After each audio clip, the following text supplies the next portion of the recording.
Olá, está começando mais um Verbalizando, o podcast sobre psicologia no dia a dia. Nossa visão como psicólogos sobre as coisas do mundo interno e da vida social. Qualquer semelhança com alguém pode ser uma mera coincidência existencial.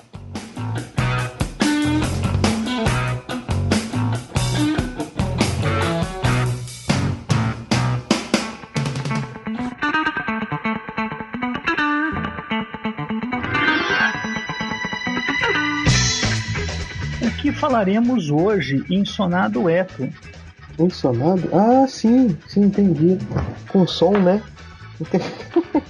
Com som. Tá, eu vou falar sobre janela de Johari. Janela de Johari. O nome deles é o Joseph Luft. Joseph, ok. Tirou o Jo do primeiro Joseph.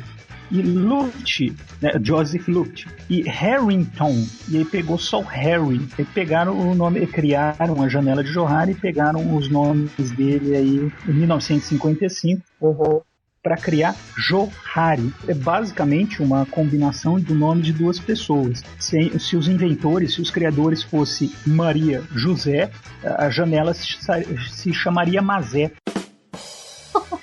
Somente isso, não tem nada de segredo. Porque durante muito tempo eu fiquei imaginando se teria algum significado. Não tem. É o nome dos caras. Pegaram um pouquinho de cada um, a contribuição, 50% deles. Minto, 33% de um e 66% do outro.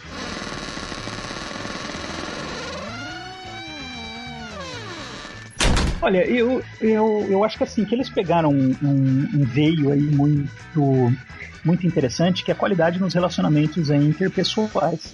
E que eles perceberam o quanto que isso está diretamente ligado aí a capacidade dos próprios indivíduos a colocar, inspirar confiança um no outro em dar e receber feedback. Então, como é que você sabe se a pessoa tem uma boa comunicação com outra pessoa, né? Na capacidade de dar feedback, de ser claro, dizer o que pensa, dentro dos limites lógicos, mas o que está esperando, quais são as suas expectativas com relação ao outro, e receber o feedback e receber o que o outro também está pensando aí, como o outro está agindo. Então, entendendo isso como um conceito de comunicação, eles falam assim, como é que a gente pode juntar isso numa ferramenta? A maneira como eles juntaram na janela, ou seja, 4 quadrantes, é uma maneira clássica, né, de você construir aí conhecimentos baseado em 2 eixos, né? No caso deles, o eixo dar e receber feedback. Então você tem 4 possibilidades aí. Os 2 eixos, que é o cara que dá e recebe o feedback muito bem, é o cara que só dá bem o feedback e não recebe bem, é o cara que só recebe o feedback bem e não dá o feedback, e o cara que não recebe nem dá o feedback bem.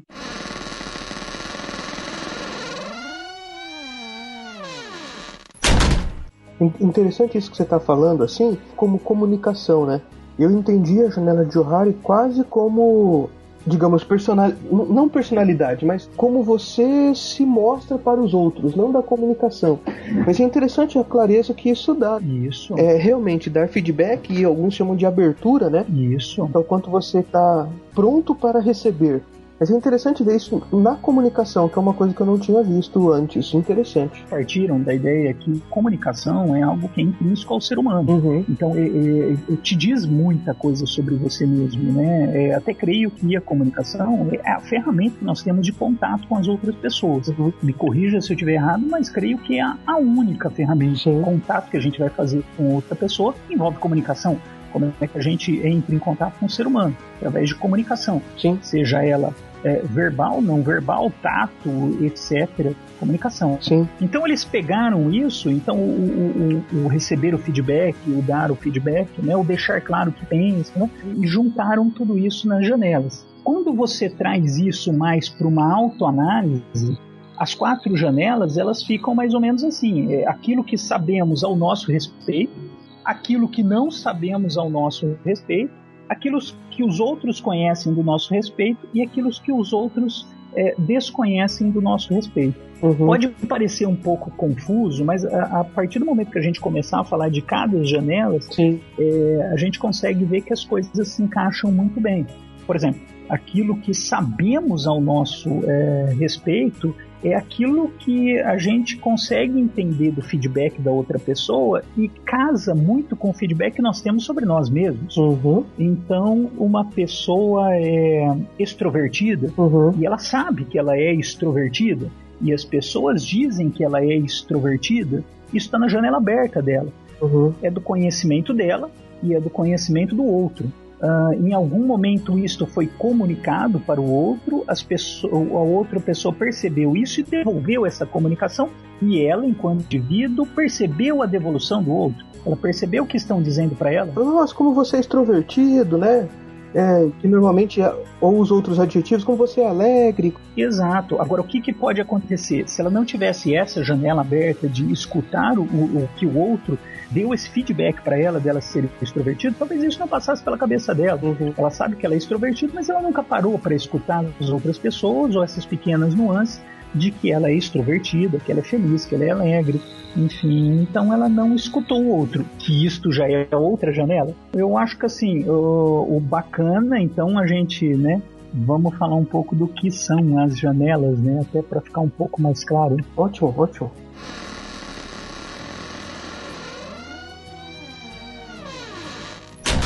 Então foi isso. Então eles resolveram colocar esse conhecimento de comunicação aí nessas janelas para dar uma organizada.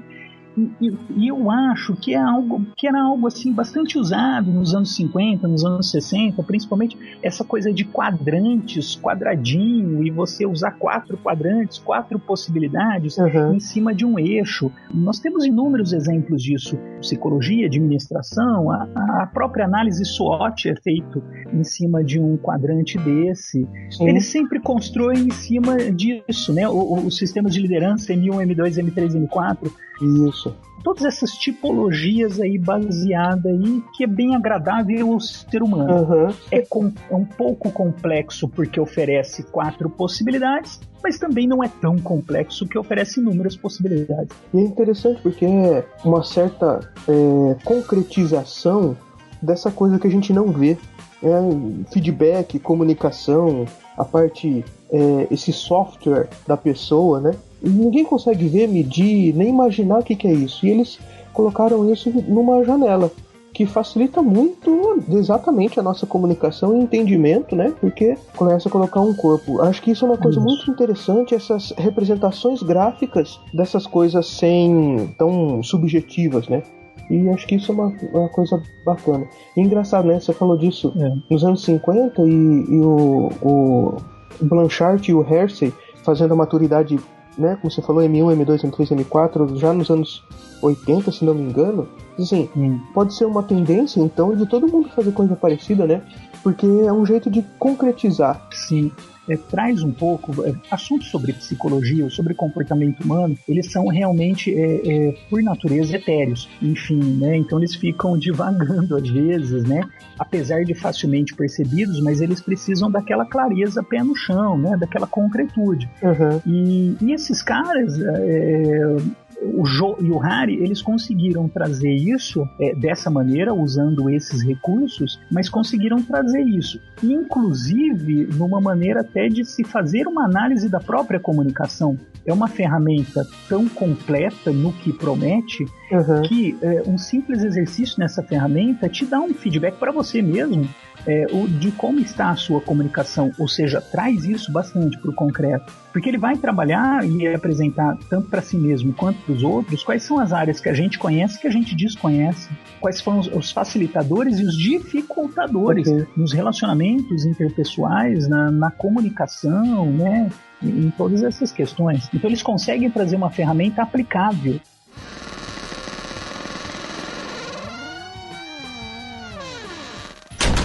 Puxa, mas os caras fizeram em 55, por que vale a gente falar disso hoje, né?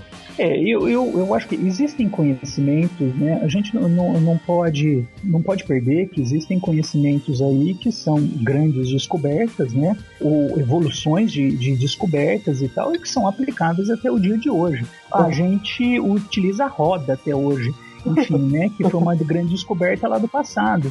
E acredito que daqui a uns 100 anos vão utilizar uma das nossas grandes descobertas atuais, que é a máquina de lavar roupa. Enfim, então existem grandes descobertas que elas são altamente aplicáveis. Eu acho que esses caras também acertaram, porque eles foram direto na veia. Comunicação é um grande eixo para todo e qualquer contato entre dois seres humanos, e eles foram em cima disso. Por isso que em 1955, cara, se você pensar, é algo muito atual, muito atual.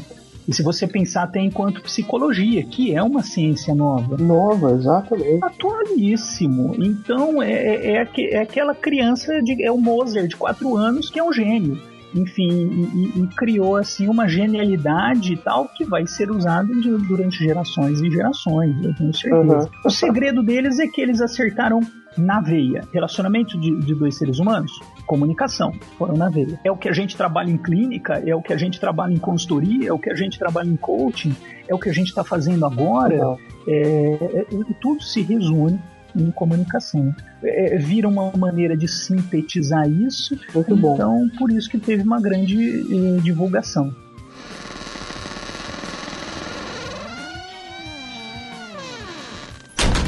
Vamos passar para as janelas, para as definições? Vamos lá. Existe o eu aberto, como você estava falando, né?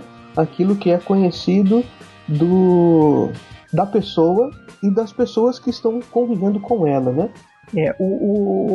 Eles partiram, né, com 4 quadrantes, né? Então você imagina 4 quadrantes, vamos chamar aí de superior esquerdo, superior direito, né? Só pra gente, né, ver, inferior esquerdo, inferior direito. Tipo a janelinha do Windows, só que sem o ventinho, né? A janela do Windows, bem colocada. Quais são as cores da janela do Windows? Eu não me lembro. Vermelho, verde, azul e amarelo. Eu gostei disso, cara. Janela do Windows, a gente utiliza aí o significado da janela do Windows. Google Imagem, Windows, tá, vermelho, ok. A vermelha, que é o superior esquerdo, então a gente pode considerar aí como eu aberto. A verdinha, que é o superior direito, como eu cego. Okay. Azulzinha, eu tô na janela do Windows, ok? Azulzinha, inferior esquerdo, eu secreto. Isso, e amarela, inferior direito, eu desconhecido. Hashtag lateralidade ótimo. Então, as janelas assim. Eu já vi alguns estudos invertendo um pouco essas janelas, tá? Colocando o eu aberto aonde na superior direita, onde é a janelinha verde do Windows. Na verdade, a ordem dos fatores não altera muito o produto, não. Mas, em minha humilde opinião pessoal, eu acho que o eu aberto ficando no superior direito facilita muito mais. Até pelo nosso sentido ocidental de leitura. Isso, então a gente está falando na verdade dos eixos, né? O eixo vertical seria o eu e o eixo horizontal o outro. O eu fica em pé e o outro conecta, e esse horizontal conecta com os demais. Isso. Eu estou visualizando assim.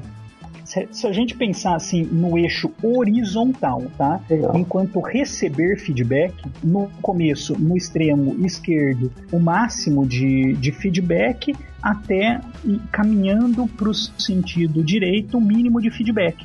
Ou seja, quanto mais ele recebe feedback, mais ele tiver no horizontal para a esquerda, mais perto aí da facilidade de receber feedback. Então, receber feedback enquanto eixo horizontal.